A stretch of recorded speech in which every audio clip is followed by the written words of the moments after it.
जय जगन्नाथ, जय माँ तारिणी, जय माँ मंगला। नमस्कार मोर प्रिय यात्रा दर्शक बंधु, मु आपण मानकर प्रिय यात्रा अभिनेता अभिन्न पाड़ी। मत एथर आपण मैंने देखा पाइबे यात्रा ग्रांड महल आमे आसुअछु अगस्ट 18 ରୁ 22 आग्राहाट चौद्वार कटक। मु एका नुह मो सहित मो यात्रा ग्रांड महल 100 परिवार मानक नहीं आमे आसुअछु 18 ରୁ 22 आग्राहाट चौद्वार कटक। आपण मानक अनुरोध आपण आसवे ए वर्ष यात्रा ग्रांड महल 4टी नाटक संपूर्ण नूतन नाटक आ 4टी नाटक आम प्रस्तुत करूँ।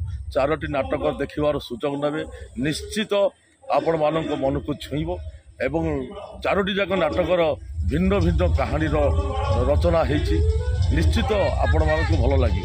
तेणु रही आपण मानकर अपेक्षार आपण आसवे आम सहित देखा आमर आपण सहित देखा। जय जगन्नाथ, जय माँ तारिणी, जय माँ मंगला।